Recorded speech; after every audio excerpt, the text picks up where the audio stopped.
Magandang hapon sa inyong lahat or sa ating lahat.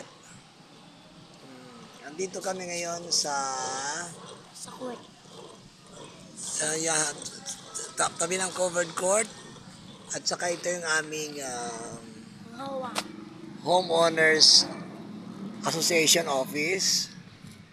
Yan. Maganda po kasi dito kasi malilim. Oh. May po, sa ilalim kami ng malaking punong mangga. Tapos, yan po sa lugar po na yan, dyan po ang dam. Nung bumagyo po na, kung napanood ninyo ang video ko nung bagyong Catherine, Catherine po, Catherine na ba yun? Na napakalalim at napakalakas ng agos sa lugar na yan. Akala ko mag-overflow. Palibas ay napakalalim ng dam na yan. Pero nakakatakot kahit na malalim yan, nakaka-alarma. Alarmado ako kasi lakas ang ulan maghapon eh. 24 hours nun, kaya grabe ang lakas ng agos, mga troso, inaano dyan eh. Malupit masyado ang mga troso dyan eh. Inaanod, kaya kahit malakas ang ulan, nagpapayong na ako. Balik-balik ako dyan kasi minomonitor ko siya. Ang tindi nun. Ang lupit ng baha nun.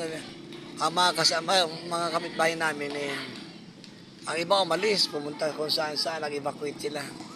Meron din namang in-establish ang General Trias City na evacuation center, yung school nga nila ron. Pero kami hindi kami pumunta doon kasi malabo naman eh. Tsaka may second floor naman ang bahay namin, so pwede naman kung umapaw man, hindi naman abot siguro ng second floor yun. Kaya hindi na kami umalis. Pero first time ko nakakita hanggang napakalakas talaga, grabe. Kanina. Katrina yata. Oh, Catherine, o yan. Tapos balik kami ng balik. Napakalamig. Daming inanod. Pati mga riprap doon ng sa may tulay, sira. Tapos, maraming buhangin ng inanod dyan. Kaya ngayon mababaw na ilog.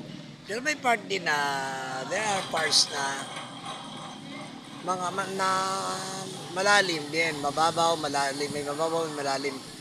Kasi tumambak ang ang yung mga pinong buhangin ginagamit sa pampalitada na nasa stockpile ng construction supply dyan, yung hardware and construction supply. Inanod dyan, dami oh. Kaya dyan, kung may magpapapinising ka ng yung bahay, libreng humakot dyan.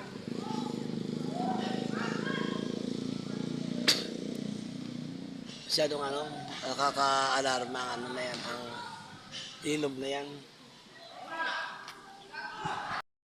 Ito po yung sinasabi kong dam, ayan. Pumunta ko din sa mismong dam, ayan oh.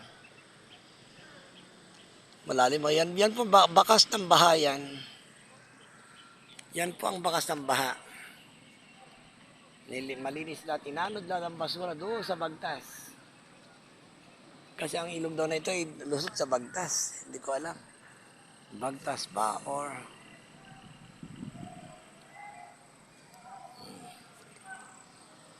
bababa ako sa ay pa dito na ako sa baba. Lalim po niya no, hanggang doon. Yun, may kalabaw pa doon sa dulo. Yan o. Yan pa yung mga ebidensya, bakas ng baha.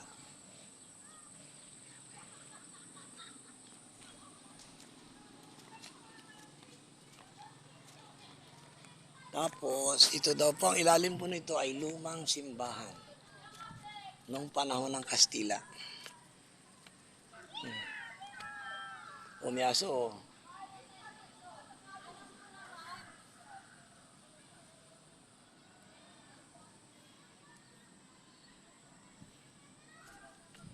May aso.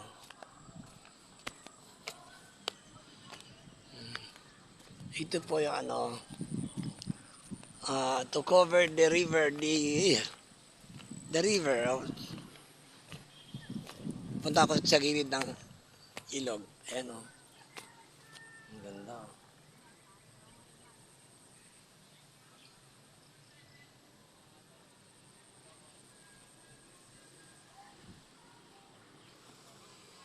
Ayan. Masyado na pong mahaba ang video. Pagpapatuloy ko po.